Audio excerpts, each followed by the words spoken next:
হাদিসে আসছে যদি কোনো ব্যক্তি কোনো মুসলমান আর এক মুসলমানের এগেনস্টে মিথ্যা সাক্ষী দিয়ে তারা বিপদগামী করে, কোর্টে যায় মিথ্যা সাক্ষী দিয়ে তারা বিপদগামী করে, সে কাবা ঘরকে শত্রুতাই করে 36 বার বাংলি যে গুনাহ তার চেয়ে বেশি গুনাহ কামাই করলো।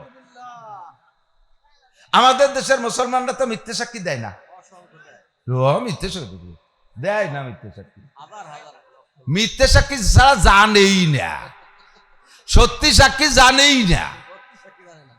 কতক্ষণ এক মুসলমান আর এক মুসলমানকে হারানোর জন্য, মামলায় হারানোর জন্য মিথ্যে সাক্ষী দেওয়া, আল্লাহর কাবা ঘরকে শত্রুতাই করে 36 বার ভাঙলে যে গুনাহ সেই গুনাহ। তাহলে কি বলেন, কাবা ঘরে 36 বারের চাইতে একজন মুসলমানের ইজ্জতের দাম বেশি, ঠিক কিনা? এত দামি মানুষ, অন্য আয়াতের মধ্যে ওয়ালাকাদ কাররামনা বানি আদম, আল্লাহ পাক বলেছেন মানুষকে আমি সবচাইতে সম্মানী করে বানাইছি। তো এত সম্মানী মানুষ, এত দামি মানুষ, কাবা ঘরের চাইতে দামি, ফেরেশতার চাইতে দামি, জিবরাইলের চাইতে দামি, মিকাইল ইসরাফিলের চাইতে দামি, সব ফেরেশতা হামেলাতুল আরশ, আল্লাহর আরশ বহনকারী খাস 8 জন ফেরেশতা আছে, তার চাইতে মানুষ দামি। এই মানুষকে বানানোর দরকার ছিল হীরা, কাঞ্চন, মণি, মুক্তা, কমপক্ষে সোনার উপর দিয়ে, ঠিক না? তা বানাইছে কি দিয়ে?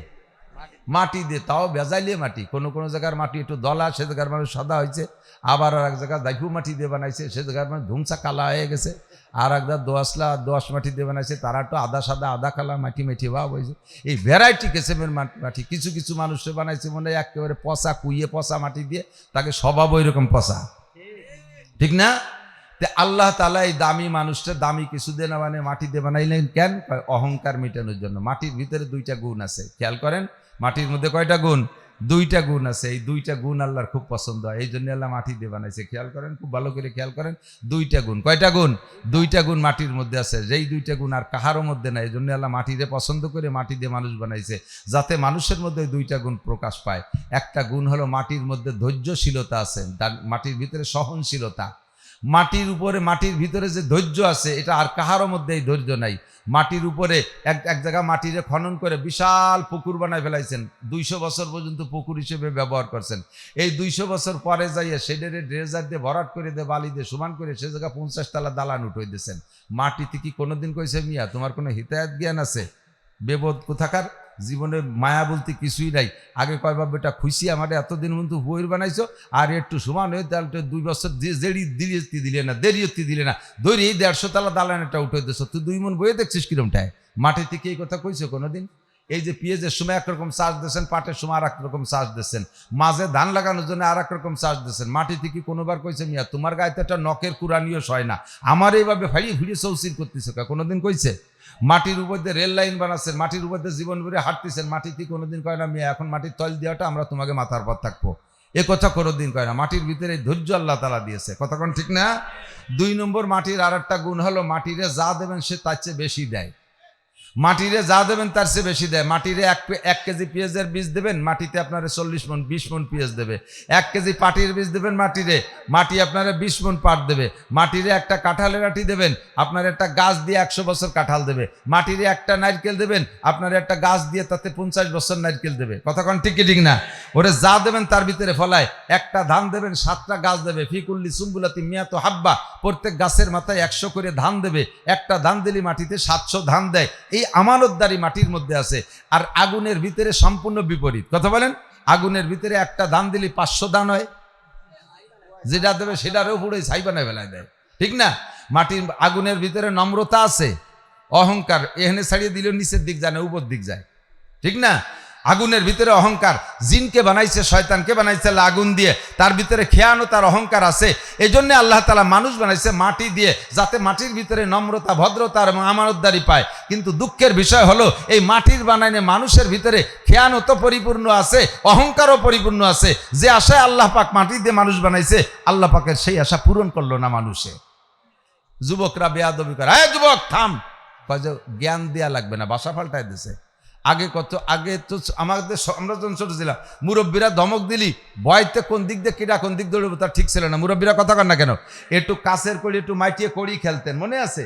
যদি বড় কাকা মাঝে কাকা আসতো, ওরে বাবা পার শব্দ শুয়ে ফেন খুলিয়ে তুইয়ে স্যান্ডেলের তো ছেলই না, বাগান ছিঁড়ে 3 মাইল দৌড়তাম, 2 দিনের মধ্যে বাড়ি যেতাম না। এই ছিল আগেরই অবস্থা। আর এখন ছেলে আর বাপে একসাথে মার্বেল খেলে। আগে পোলাপান যখন একটু বিড়ি সিগারেট খাওয়ার শুরু করতো, যখন মানে সবক নেছে, প্রথম একটু বিড়ি খাওয়া সবক নেছে এর কাছে, তখন একটু পলায় পলায় খাইতো। মুরব্বীকে দেখলি পারা মুঠির মধ্যে এরম পেঁচাই এভাবে কি দিয়ে কি আর টের পাতো না, কোন জায়গা ফেলাইছে তা আল্লাহ ছাড়া কেউ জানে না, ঠিক না? আর এখন সেই ছেলে পেলে কেমন হয়েছে, বাপরে কয় আব্বা সিগারেট আছে নাকি? সুবহানাল্লাহ, কথা কর না কেন? এ চলছে কি চলছে না কথা বলেন? দাঁড়িয়ে খাড়িয়ে পেশাব করতেছে যুবক, যুবক বসে পেশাব করো, যার যার পেশাব সেই করেন, আপনি আমার জ্ঞান দেন নাকি? বলে কি বলে না? শেখ সাদি রহমাতুল্লাহ আলাইহি বলেন, না শায়দ বনিয়া দমে খাকে জাদ কেদার সর কুনাদ কে বেরতুন দিও বাদ তুরাবা চুনি তুন দিও সরকাশি না পেন্দা রমজ খা কিয়া জাতেশি। মানুষকে আল্লাহ তাআলা মাটি দিয়ে বানাইছে যাতে এই দুইটা গুণ মাটির মানুষের থেকে প্রকাশ পায়। কিন্তু হে মানুষ, তোমার চাল চলন উঠা বসা সারকাশি বিয়াদবি গুস্তাকি দেখে আমার মনে হয় না যে তুমি মাটির বানানো আদম সন্তান। আমার মনে হয় যুবক, তোমারে দেখে তুমি আগুনের বানানো ইবলিসের বাচ্চা, তুমি শয়তানের বাচ্চা, শয়তান বলে মনে হয়। কথা বললে নিষেধ করলে আরো লাভ দিয়ে ওঠে। বসে পেশাব করতে গেলে দাঁড়ায় পেশাব করে, দাঁড়ায় পেশাব করতে যে বসতে গেলে ফিরে ঘুরিয়ে আপনার দিক ফিরে দাঁড়াবে, আর এক বিপদ। ঠিক কি ঠিক না? এই জন্য আল্লাহ পাক মাটি থেকে মানুষের বানাইছে যাতে মানুষের মধ্যে অহংকার না হয়। নুতফা, আল্লাহকে মিন নুতফা, লাস্টে মাটি দিয়ে সরাসরি যদি আজকে পুতুলির মতো বানাই দিতাম তাও একটা শান ছিল। তোমারে সেই মাটির ভিতরতে ফসল বানাইয়া, ফসলের থেকে ফসলের খাবার বানাইয়া তোমার আব্বা মার পেটের মধ্যে দিয়া সেই জায়গা থেকে তাই সেই খাদ্যকে আবার রিফাইন করে একটু বীর্য বানাইছি, এমন নাপাক পানি যা শরীরের থেকে বেরোয় গেলে আউলাকে সারাগা নাপাক হয়ে যায়, এমন পচা পানি দিয়ে তোমারে বানাইছি। তোমার এত অহংকার আসে কোত্থেকে? মিনহা খলাকনাহু, হিসাব করছেন কি দিয়ে বানাইছি? আমার অহংকার আসে কোত্থেকে? এরপরে আল্লাহ পাক বলেন, বানাইছি কিন্তু তুমি মনে করে না যে দুনিয়ার জিন্দেগি শেষ। অফিহা নুইদুকুম, অফিহা নুইদুকুম। খেয়াল করেন আয়াতের তর্জমা, আল্লাহ পাক বলেন নাই যে অফিহা তাউদুন, তোমরা মাটির মধ্যে আবার ফিরে আসবা, এ কথা বলে নাই। যদি বলতো যে বান্দা তো মেলা মানুষ বানায় ফেলাইছি, সেই আমেরিকা থেকে নিয়ে জাপান পর্যন্ত কিরা কোন জায়গা সবাই বড়াই গেছে, আমি তো তালাশ করে পাচ্ছি না, খুঁজে পাচ্ছি না, তোরা একটু মাটির তলে ফিরিয়ে আয়, তাহলে একটাও যেতাম। ওই 50 তালা 200 তালা দালান মানে তার উপর আল্লাহ পারলি তুমি টাই নিলাম, আমরা এখানে আসি থাকবো, যাবো না মাটির তলে, এইভাবে থাকতাম বেকা হয়ে। আল্লাহ কয় ওরকম না, আমিও তো রিকোয়েস্ট করবো না। অভিহা নুইদুকুম, যে যেখানে থাকিস 100 তালা দালানের উপরে থাকলেও তাকে টান দিয়ে মাটির মধ্যে আনা হবে। গাছের উপরে উঠিস মাটির নিচে আনা হবে, বিমানে চড়ে থাকিস মাটির মধ্যে আনবো, চাঁদের দেশে চলে যাস মাটির মধ্যে আনবো, মঙ্গল গ্রহে চলে যাস মাটির মধ্যে আনবো। অফিহা নুইদুকুম, আমি তোমাদের অনুরোধ করে আসতে বলবো না, আমি মাটির মধ্যে এনেই ছাড়বো। প্রমাণ, রাজা বলেন, বাদশা বলেন, যা এমপি বলেন, মন্ত্রী বলেন, ডিসি বলেন, এসপি বলেন, সচিব বলেন, মহাসচিব বলেন, শিল্পপতি বলেন, কোটিপতি বলেন, কেউকে তার দালানে আল্লাহ থাকতে দেয় নাই, সবাইকে কান ধরে মাটির নিচে নিয়ে ছাড়ছে। আমিন হা অফিহা নুইদুকুম। এরপরে কয় আইসি মাটির তলে, যেহেতু আর তো বাইসে গেলাম, আর কোনো ঝামেলা নাই। আল্লাহ কয় অমিনহা নুখরিজুকুম, সেদিন সে জায়গা আল্লাহ তাআলা বলেন নাই অমিনহা তাখরুজুন, তোমরা মাটির থেকে বেরোয় আসবা। হাসরের মাঠে আল্লাহ ডাক দিয়ে বলবেন না যে বান্দা কে কোন জায়গা মরছিস, মেলা দিন আগের থেকে মরামরি শুরু করছিস, আমি তো তালাশ করে পাচ্ছি না কে কোন বাগানে আসিস, তোরা একটু উঠিয়ে আইসো না, একটু উঠিয়ে আসো। এইরকম মিঠে কথা দিয়ে আল্লাহ উঠবে না। যদি উঠতে কয় নর্মালি একজনও উঠবে না, কারণ আল্লাহ যদি ডাকে ওখানে ডাইয়ে নিয়ে কেরবেন তা তো ভালোই বুঝিয়ে ফেলাইছে, আকামজা করে মরছি, তাতে উঠলি ফাঁসার চামড়া থাকবে না, এই জন্য কেউ কোনোভাবে উঠবো না, গাঁথি মেরে পড়ে থাকবো। আল্লাহ কয় ওই ওরকম তেলাইয়ে উঠতে কব না, আমি নুখরিজুকুম, বের করে ছাড়বো। কে কোন জায়গা আছিস ওখান থেকে উঠোই ছাড়বো, ঘাস যেমন গজায় ওই রকম গজাবি। অমিনহা নুখরিজুকুম তারতা নুখরা, আর একটা বার তোমাদেরকে উঠোই ছাড়বো। বিশ্বাস হয়? কথাক্ষণ হয়? মোটেই না। এ কথা মজলিসি বলা লাগে তাই বলতেছেন। যদি আল্লাহর সামনে উঠতে হবে এই কথা শতভাগ বিশ্বাস থাকতো, আর উঠে যে যদি ফাঁকা উঠইছে, আল্লাহ উঠইছে, উঠই নিয়ে ছাড়িয়ে দিয়েছে, যা যে যা পারিস করি বেড়া গিয়ে, এরকমও যদি একটা সুযোগ থাকতো তালিয়ে টাকায় দাছিল। কিন্তু সে জায়গা আবার আর একটা কথা আছে, কলা রাসূলুল্লাহ সাল্লাল্লাহু আলাইহি সাল্লাম মা লা ইয়াজালু কদামা ইবনে আদম ইয়াউম, এই মজার জায়গা দিক, লা ইয়াজালু কদামা ইবনে আদম ইয়াউমাল কিয়ামাতি হাত্তা ইসালান আরবা। আল্লাহ উঠাইয়া 4টি ইমিগ্রেশনে আটকাবে। কয়টা ইমিগ্রেশন? 4টি ইমিগ্রেশন পর্যন্ত যারা বিমান চড়ছেন তারা জানেন ইমিগ্রেশন আছে। বিমানে ওটা জায়গা বিশেষ, পরিভাষার পার্থক্য। বিমানে ওঠার আগে 4টে চেকপোস্টের নাম রাখছে, 4টি ইমিগ্রেশন। 1 নম্বর ইমিগ্রেশন যদি বিদেশ যাইতে যান তাহলে 1 নম্বর ইমিগ্রেশন আপনার পাসপোর্ট ইমিগ্রেশন, পাসপোর্ট চেক হবে। পাসপোর্টে যদি আপনাকে পাসপোর্টের ভিতরে কোনো ত্রুটি দেখে, কোনোভাবে চুল পরিমাণ ত্রুটি দেখে, আর আপনাকে সামনে এক ইমিগ্রেশনে যাত্রী দেবে না, ওই জায়গা থেকে ব্যাক করবে। পাসপোর্ট ইমিগ্রেশনে আপনি পাস করছেন, 2 নম্বর ইমিগ্রেশন হবে আপনার লাগেজ ইমিগ্রেশন। লাগেজ ইমিগ্রেশনের ভিতরে ওর ভিতরে যদি কোনো দুষ্কৃতি কিছু পায়, খারাপ কিছু পাওয়া যায়, তাহলে আপনাকে ওই লাগেজ চেঞ্জ করবে। পাসপোর্ট ঠিক আছে যাইতে দেবে, কিন্তু লাগেজ রেখে দেবে, আপনাকে সামনে বাড়তে দেবে না। 3 নম্বর ইমিগ্রেশন আপনার টিকিট ইমিগ্রেশন। আপনার টিকিটটা ঠিক আছে কিনা, নাকি আপনি বাসের টিকিটে বিমানে উঠতে যাচ্ছেন, ভুয়ো ফাইজলামি করতেছেন নাকি, এই জন্য টিকিট ইমিগ্রেশন। 4 নম্বর ইমিগ্রেশন হবে আপনার বডি ইমিগ্রেশন। পেটের মধ্যে বা সোনা খাইয়ে নিয়ে যাচ্ছ নাকি, ওই দেশেতে বলে সোনা খাইয়ে এসে বাংলাদেশে পায়খানা করে তাই বেশি ফেলাই দেয়। কে আইসা দামি গু চিনতে হতে পারেন, সোনা খাইয়া আইসা পেটের মধ্যে সোনা ঢুকেছে নাকি, গাঁজা এবার খাইয়ে এসে বলে এবার অপারেশন করে বের করে, আস্তাগফিরুল্লাহ। তো এই যে ইমিগ্রেশন 4 নম্বর হলো বডি ইমিগ্রেশন। এই 4 ইমিগ্রেশন, এক ইমিগ্রেশন বাকি থাকতে আপনাকে বিমানে উঠতে দেবে না। কথা কোন ঠিক কি ঠিক না? আমি আটকা খেয়ে গেছিলাম একবার, কয়েক বছর আগে। বাংলাদেশ সরকার, এই আমলিক সরকার থাকতে নির্বাচনের 5-7 দিন আগের থেকে বাংলাদেশের মাহফিল বন্ধ হয়ে দিয়েছে, হুজুররা কোনো মাহফিল করতে পারবে না। তো চিন্তা করলাম যে মাহফিল যখন বাংলাদেশে করতে দেবে না, যারা মাহফিল করতে দেবে না তাকে ভোটই বা দেবো কীর্তিনি গিয়ে, তো এই দেশেই থাকবো না। সুযোগ পেয়ে চলে গেলাম মালয়েশিয়া ওই নির্বাচনের সময়। তো মালয়েশিয়া যাওয়ার পথে মানে মাহফিলের দাওয়াতে গেছি, আলহামদুলিল্লাহ এই মকসেদপুরের ছেলেপেলেরা ওরা দাওয়াত দিয়েছিল। তো ওখানে যাওয়ার সময় বিমানে উঠবো, সব 3 ইমিগ্রেশনে পাস করছি, কিন্তু বডি ইমিগ্রেশনে ধরা পড়ে গেছি। যখনই আমার বডির দিকে মেশিন ধরে লাল বাতি জ্বলে ওঠে, ক্রিং ক্রিং করে ওঠে।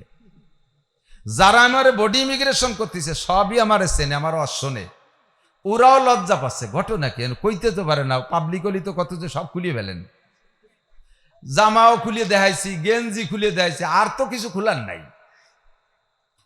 ফিরে আবার সে সবগুলো পরিটরে বললাম এবার মাপ দি, এবারও মেশিন ধরছে, ক্রিং ক্রিং করে ওঠে।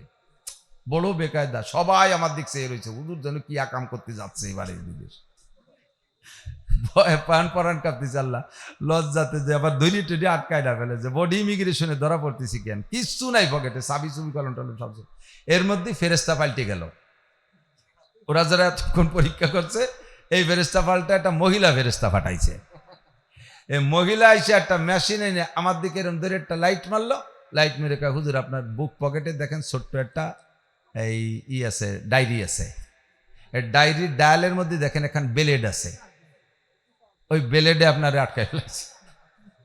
সত্যি খুলে দেয় যে ডায়ালের ভিতরে একখান ব্লেড, তা পুরন জং পড়ে গেছে, কবে যেন নখ কাটছি কোন জায়গায়, তা ফতে কাটে ফেলালি ক্ষতি হবে বলে ওর মধ্যে দিয়ে দিছি, তার বেরোতে আমার মনে নাই। এই আমার বডি ইমিগ্রেশন আটকায় ফেলাইছে। আমি আজীব হয়ে গেলাম, আল্লাহ এই মহিলা কত বড় বুজুর্গ। আইসি আমাদের চাইয়া আমার এই জায়গা থেকে ব্লেড খুঁজে বের করে ফেলাইছে। আমি সেখান থেকে ওয়াজ কালেকশন করছি। দোস্ত, দুনিয়ার মানুষের বিমানের গাড়িতে, বিমানে উঠতে তার আগে একটু বাসে নেয়, খানিক দূর বাসে নিয়ে তারপরে বিমানে উঠায়। তুই এই বাসে উঠার আগে, বিমানের বাসে উঠার আগেই আমাকে 4টে ইমিগ্রেশনে আটকায়, একটা ইমিগ্রেশন বাকি থাকতে আমাকে সামনে যাইতে দেয় না। নবী পাক এই কথাই বলেন, কিয়ামতের মাঠে তুমি আল্লাহ পাক যে উঠাবেন তোমাকে, নুকরিজুলাহুম ইয়াউমাল কিয়ামা, কিয়ামতে উঠানো হবে, উঠায় উন্মুক্ত ছেড়ে দেওয়া হবে না, যার খুশি যেদিকে চলে যাও, দেখো জান্নাত যার কাড্ডা কোন দিকে আছে খুঁজে নাও, অত সস্তা না। 4টি প্রশ্নের জবাব দিতেই হবে, 4টি ইমিগ্রেশনে আপনাকে আটকানো হবে। 1 নম্বরে আন উমরিহি ফিমা আফনা, গোটা জিন্দেগির হিসাব দিয়ে যাও। বহুবার শুনেছেন, একটু ভাবেন তো, আমারই কাছ থেকে মনে হয় 100 বার শুনেছেন এই হাদিস। একটু ভেবে দেখেন আমি কি বলছি এতদিন পর্যন্ত। আজকে একটু নতুন করে ভাবেন। কারাহা বা কলকিয়ারি জুমলা রাস বা খুদা তদবির হিলা কায়রাওয়াস। এই 70 বছর জিন্দেগিতে আমার কোনো কিছুতে কোনো ত্রুটি নাই।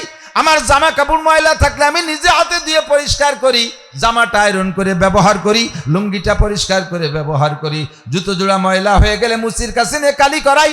আমার কোনো কিছুতে কোনো ত্রুটি নাই। আমার বেড বিছানা পরিষ্কার, আমার আলনার কাপড়গুলো সুসজ্জিত, আমার খাবার দাবারে কোনো ত্রুটি নাই। দোকানপাটে ব্যবসা করি, মালগুলো কি সুন্দর সাজানো, আমার ঘর বাড়িতে ডেকোরেশন কত সুন্দর করেছি, টাইলস মোজাইক বাথরুম সবকিছু সুন্দর করে করেছি, কিন্তু আমার কোরআন শরীফ পড়া শুদ্ধ নাই। আমার কোরআনকে আমি সুন্দর করি নাই, আমার নামাজকে আমি সুন্দর করে সাজাই নাই, আমার পর্দা পুশিদাকে আমি সুন্দর করে সাজাই নাই, আমার রুজি রেজেকের দপ্তরকে আমি সুন্দর করে সাজাই নাই।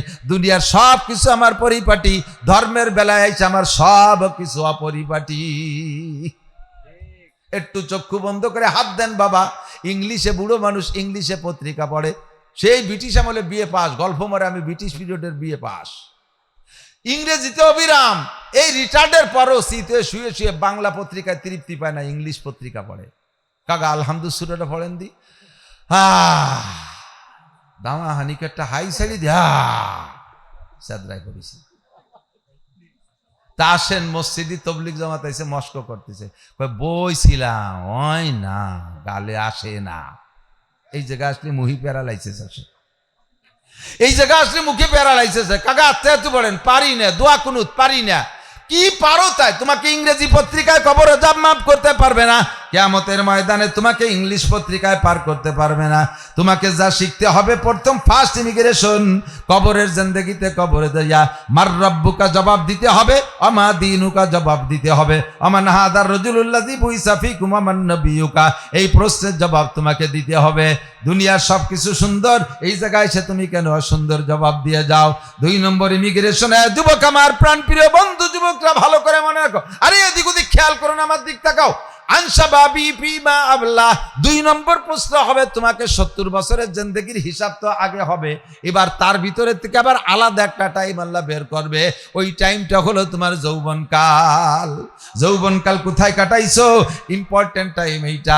যৌবনকালে ভালো কাজও যেমন বেশি করা যায়, মন্দ কাজও বেশি করা যায়। বাইসাইকেল চালাইয়া উড়াকান্দিও যাওয়া যায়, বাইসাইকেল চালাইয়া বিশ্ব ইস্তেমায়ও যাওয়া যায়। কথা বলেন? বাইসাইকেল চালাইয়া তুমি 100 কিলোমিটার দূরে যে কোনো দুর্গা পূজা, কালী পূজা, সরস্বতী পূজা, লক্ষ্মী পূজায় অংশগ্রহণ করতে পারো। বাইসাইকেল চালাইয়া তুমি এখান থেকে সরমুনের ময়দানে যায় সেখানে অংশগ্রহণ করতে পারো। রাতভর বসে বসে তুমি টেলিভিশন ভিসিআর দেখতে পারো। মেসি আর নেইমার খেলা রাতে, শীতের রাত্রে দাঁড়ায় 4 ঘন্টা 5 ঘন্টা দাঁড়ায় দাঁড়ায় দেখেছো। এটা পারো, একটা ম্যাচও তুমি মিস করো নাই। এ কামও যেমন তুমি পারো যৌবনকালে দাঁড়ায় সারা রাত তুমি শীতের রাত্রে তাহাজ্জুদের নামাজও পড়তে পারো। তুমি এই যৌবনকালটা কোন কাজে বেশি লাগাইছো? আমার কাছে জবাব দিয়ে যাও। যৌবনকাল তোমার আব্বা দেয় নাই, যৌবনকাল তোমার মা দেয় নাই, যৌবনকাল তোমার নেতা নেত্রী দেয় নাই, যৌবনকাল দিয়েছি আমি আল্লাহ। যৌবনকাল রে কোন কাজে লাগাইছো বলে যাও। দার জবানি তওবা করদান শিবায়ে পয়গম্বরিস ওয়াক্তে পীরি গুরকে জালেম মিশাবাদ পরহেজগার। আরে বুড়ো হয়ে গেলে রয়্যাল বেঙ্গল টাইগারও সরমুনের হুজুর কাছে মুরিদ হয়। সুন্দরবনের রয়্যাল বেঙ্গল টাইগার বাঘ সেও বসে বসে আল্লাহ বিল্লাহ সুবহানাল্লাহ সুবহানাল্লাহ পড়ে। কাকা এত বজর গলেন কে? আগে লাভ দিলি সামনের দিক 22 হাত যেতাম, এখন লাভ দিলি 3 হাত ফসে হয়ে যায়, সেটুকু উঠতে দিই না। এই জন্যই বজর্গ হয়ে যায়। এই সব বুড়োরা রাত্রি হেসাক ধরায়, নগর কান্দা সালতার বুড়োরা রাত্রি হেসাক ধরায় কাজি ওরা মানুষ। কথা কান? আরে এখন নাই পড়ে গেছে, বিছানে পড়ে বসে আল্লাহ বিল্লাহ করতেছে। এখন বজর্গ অতি ভারী সহজ হয়েছে। শেখ সাদি রহমাতুল্লাহ আলাইহি বলেন, সিংহের মতো শক্তি সাহস সব হয়ে গেছে গত, কোনো মতে আসবে সে আসি ভাই খ্যাক শিয়ালের মতো। সিংহের মতো শক্তি সব চলে গেছে, এখন বৃদ্ধ হইয়া খ্যাক শিয়ালের মতো পড়ে আসি। এই সময় মুরিদ হওয়া ভারী সহজ, কিন্তু যৌবনকালে রক্তের গরম থাকতে যেটা মুরিদ হবে ওইটা হলো নবীওয়ালা স্বভাব। নবী পাক বলেন, আমরা নবীরা কেউ যৌবনকালে আকাম করি নাই। যে যুবকরা যৌবনকালটারে কন্ট্রোল করতে পারবে, আমি তাদেরকে সাথে করে নিয়ে জান্নাতের ভিতরে চলে যাব, আর সে আজিমের নিচে বসায় দেব। এই যৌবনকালের আলাদা হিসেব হবে। একটু বলেন তো, যারা সাবালেগ হয়েছে, সাবালেগে পরের থেকে আজকে পর্যন্ত বুড়ো পর্যন্ত সবাই, আমি সহ সবাই যারা সাবালেগের পরের থেকে উপরে যাদের বয়স তাদের জিন্দেগিতে এমন এমন আকাম করা আছে কিনা যে আকামগুলো প্রকাশ করা সম্ভব না।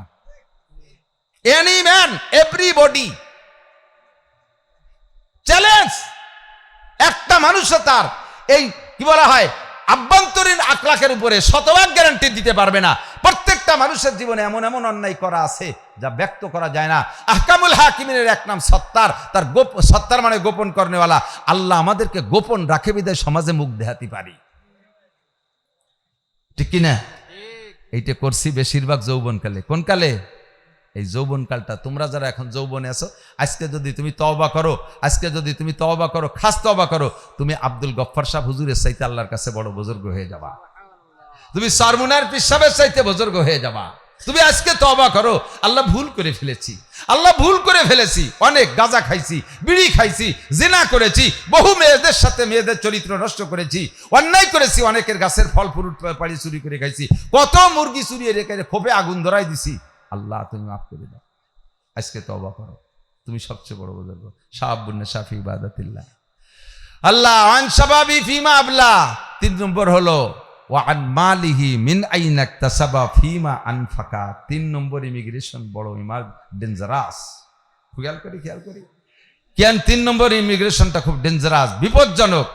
আন মালিহি, মাল সম্পর্কে জিজ্ঞাসা হবে, মিন আইনা ইকতাসাবা ফিমা আনফাকা। এই খুব খেয়াল প্রত্যেকে কামাই করেছো, কোথায় খরচ করেছো বলে যাও। বলবেন আল্লাহ আমার খরচটা বাদে আমি যেভাবে কামাই করছি তুমি শুনলি তুমি আল্লাহ আশ্চর্য হয়ে যাবা। আল্লাহ কয় এরম আবার কি হয়?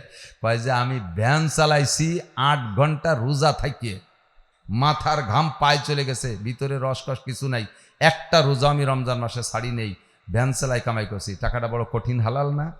কেউকে মনে কষ্ট দিয়ে নেই টাকা নামাই দেওয়ার পরে বলছে যা দেন সে তাই দেশে, এইভাবে কষ্ট করে কামাই করছি। তুমি বলো আল্লাহ আমার ইনকাম কি হালাল কিনা? হ্যাঁ শতভাগ। খরচ করছো কোথায়?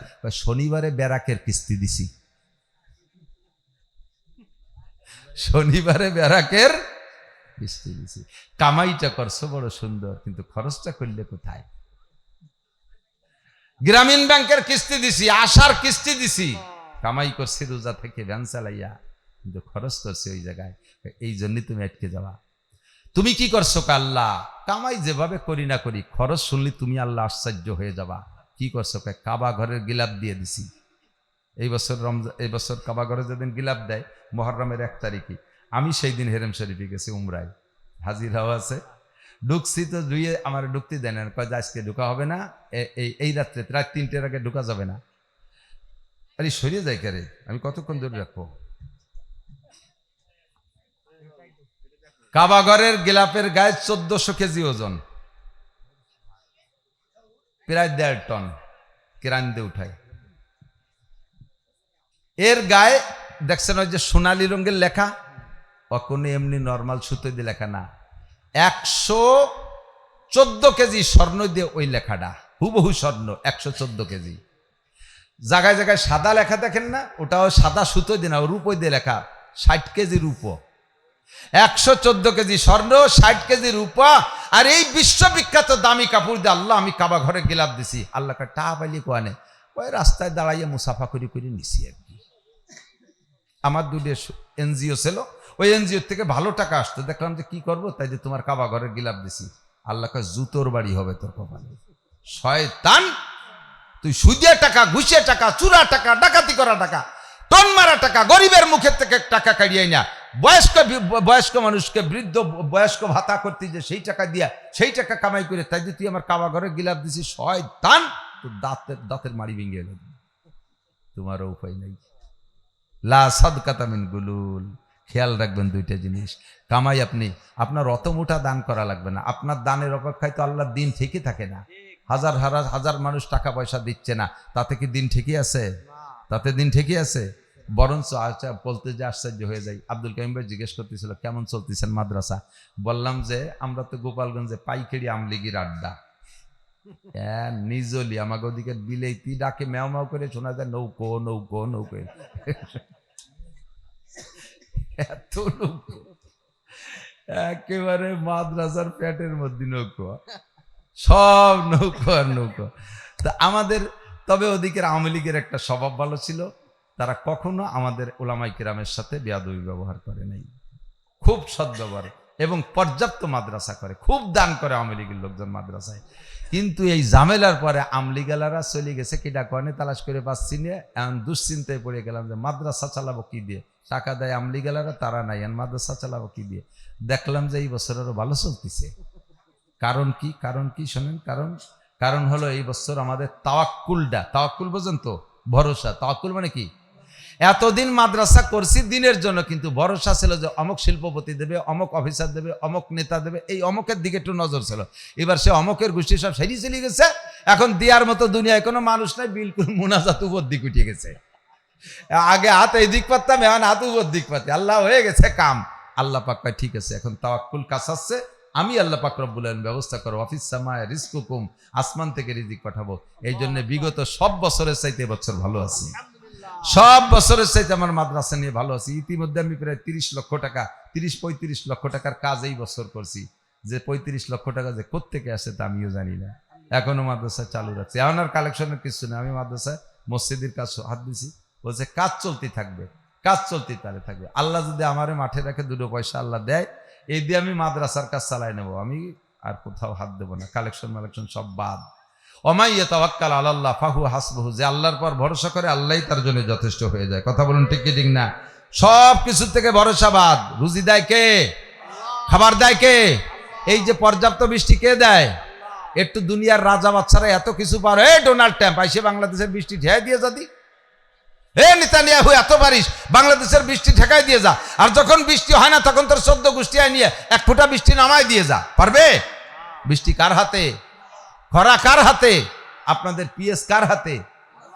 ভয় নাই, কালেকশন করবো না, যে চাষ দিছে 1 মাঠে 2 চাষ দিলি মাটি নষ্ট হয়ে যায়, আর হবে না।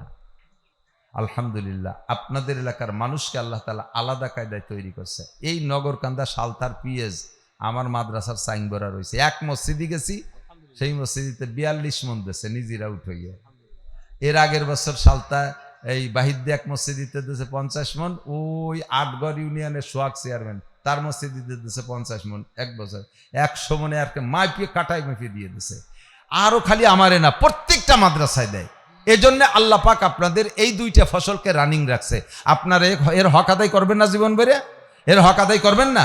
ফসলের হক আদায় করবেন, হিসাব করে মিনিমাম 40 ভাগের 1 ভাগ দিয়ে দেবেন, কমপক্ষে 40 ভাগের 1 ভাগ। 100 মন পিএস পেলে 2.5 মন দিয়ে দেবেন। 50 মন পাট পাইলে তার থেকে 1 মন 10 কেজি 50 কেজি পাট আপনি আল্লাহর রাস্তায় দান করে দেবেন। আগামী বছর আপনার পাট আরো সুন্দর হবে। বিশ্বাসটা হয় একটাবার আল্লাহকে একটু ট্রাই করে দেখবেন। এবার কুরবানি ওয়াজিবই নেই, কোনো মতে টাইনি টুন একের কাছ থেকে কয় টাকা উদরি হলে একটু আপনি কুরবানি দেন, দেখবেন আগামী বছর আল্লাহ আপনার তৌফিক দিয়ে দেবে।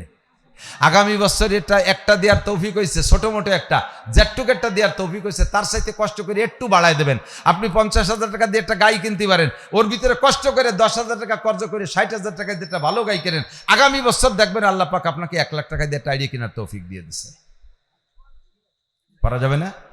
3 নম্বর প্রশ্ন, মালিহি, মাল সম্পর্কে, মিনাইন আকতাসাবা ফিমা আনফাকা, কোথা থেকে কামাই করছো, কোথায় খরচ করেছো, একটু পরিষ্কার করে বলেন। বাবা আজকে একটু পরিষ্কার করে বলেন, এখন থেকে একটু খাস তওবা করেন তো, একেবারে খাস তওবা করেন তো মনের থেকে, যে রুজি যেহেতু আল্লাহই দেয়, বানাইছে আমাকে আল্লাহ পাক, আল্লাহ পাক আমার জন্য রিজিকের ব্যবস্থা অবশ্যই রেখেছে। কথা বলেন, রেখেছে? আজ রাখছে কি রাখে নাই? আল্লাহ পাক রুজির ব্যবস্থা রেখেছে। তা আল্লাহ কি হারাম রুজি রাখছে না হালাল রুজি? পাক্কা সিদ্ধান্ত নেন, কোন সমিতির থেকে টাকা তুলবো না। পারবেন? এই নিয়ত করতে পারবেন? দেখি কারা কারা যা নিয়েছেন এই টাকা ফেরত দেওয়ার পরে, এইটা পরিশোধের পরে আর সমিতির টাকা নেব? বলেন নেব? একটু হাত নেড়ে বলেন নেব না, নেব না, আর সমিতির টাকা নেব না, হারাম টাকা আর খাবো। আল্লাহ কবুল করুক, দেখবেন রুজির বরকত আসছে। বিভিন্ন রোগ ব্যাধির থেকে আল্লাহ হেফাজত করবে, মালি মামলার থেকে হেফাজত করবে, এই আভ্যন্তরীণ দ্বন্দ্ব কলহ গ্যাঞ্জাম ফাসাদ মারামারি থেকে আল্লাহ তাআলা আপনাদেরকে রক্ষা দেবে। ইনশাআল্লাহ ভালো থাকবেন।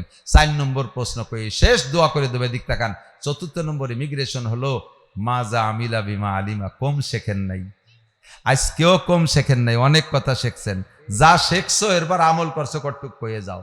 না জানা মানুষের এক কথাতে, আল্লাহ আমি যদি জানতাম তাহলে কি আমল না করে ছাড়তাম, আমি তো সে জানি নেতা কি এরবো, এই বুকা সাজে বেহা হয়ে পড়ে গেলেন, আল্লাহ পাক একটা দেশারি দিলে দিতে পারে, কিন্তু জানিয়ে শুনে আমল করেন নাই, এই লোকটা ধরা খাবেন বেশি। সবচাইতে বেশি ধরা খাবে আলেম ওলামারা, সবচেয়ে বেশি। তাফসীরে মারিফুল কোরআনের ভিতরে মুফতি শফি সাহেব রহমাতুল্লাহ আলাইহি লিখেছেন, আল্লাহু আকবার, এদিক তাকান, মুফতি শফি সাহেব কিনা একটু না করি চেনবেন না তো। বাংলাদেশের বর্তমানে সারা বাংলাদেশ, সারা পৃথিবীর বললে ভুল হবে না, হাদিসের উপরে এবং ফিকহের উপরে, ফতোয়ার উপরে সবচাইতে বড় আলেম মুফতি আব্দুল মালিক সাহেব, আমাদের বাইতুল মোকাররমের ইমাম সাহেব। আব্দুল কাইয়ুম সাহেব না, ওনার এসে আব্দুল মালিক সাহেবের ছাত্র। আব্দুল কাইয়ুম সাহেবও পড়াইতে পারে এরকম বহুত বড় বড় আলেম আছে, তারা আব্দুল মালিক সাহেবের ছাত্র। এই আব্দুল মালিক সাহেবের উস্তাদ হলো, এর এই পাশে কথা কয় কারা, এই 3টে পান আনছে, একটা মানসির, একটা গরুর, একটা ছাগলের, এই গল্প দিতে। আব্দুল মালিক সাহেবের উস্তাদ আবুল ফাতাহ আবু গুদ্দাহ। আবুল ফাতাহ আবু গুদ্দাহ সাহেবের কাছে পাঠাইছে আব্দুল মালিক সাহেবরে পাকিস্তানের চিফ জাস্টিস মুফতি তকি উসমানী। পাকিস্তানের তকি উসমানীকে বলা হয় বর্তমানে সারা পৃথিবীর সবচাইতে বড় মুরব্বী মুফতি। এই তকি উসমানীর আব্বা হলো মুফতি শফি সাহেব রহমাতুল্লাহ আলাইহি। মুফতি শফি সাহেব রহমাতুল্লাহ আলাইহি হুসাইন আহমদ মাদানী রহমাতুল্লাহ আলাইহির একেবারে খাস শাগরেদ, প্রথম শ্রেণীর শাগরেদ। এই মুফতি শফি সাহেব রহমাতুল্লাহ তাফসীরে মারিফুল কুরআনের ভিতরে লেখছে, সাধারণ পাবলিক কিয়ামতের ময়দানে মোটা মোটা কয়েকটা জবাব দিয়ে পার হয়ে জান্নাতে চলে যাবে। সাধারণ পাবলিককে আল্লাহ তাআলা তাহাজ্জুদের কথা জিজ্ঞাসা করবে না। आलेम अगर तहज्जुद ना पढ़े, आलेम अगर तहज्जुद ना पढ़े वह आलेम दरकिनार वो मुसलमान ही नहीं रहेगा। आलेमरा यदि तहज्जुद ना पढ़े तो आलेम तो दूरेर कथा से मुसलमानই थाय ना। आलेमদের উপরে এত কড়াকড়ি, আলেমরা জানে বেশি, তাদের কড়াকড়ি বেশি। আপনারা আজকে অনেক কথা শুনেছেন, অনেক কথা শুনেছেন, অনেক কথা শিখছেন, অনেক কথা শুনছেন না, আরো অনেক কথা আগের থেকেও জানেন। এই জানা কথাগুলোর পর কতটুকু আমল করছেন কিয়ামতে জবাব দিতে হবে। এই জবাব রেডি করিয়ে তারপরে মনে করে যে মিনহা খলাকনাকুম আফিহা নুরিদুকুম আমিনহা নুখরিজুকুম তারাতান উখরা। পলাই লুকায় থাকতে পারবো না কোনো মাটির তলে। আল্লাহ পাক যেমন প্রথমবার মাটির থেকে উঠাইছে ওরকম আবার মাটির মধ্যে নিল, আবার শেষবার উঠাইতে পারবে, কোনো সন্দেহ নাই। উঠোই আল্লাহর সামনে 4 প্রশ্নের জবাব দিতে হবে। আমাদের কাহারও দ্বারা জবাব দেওয়া সম্ভব না।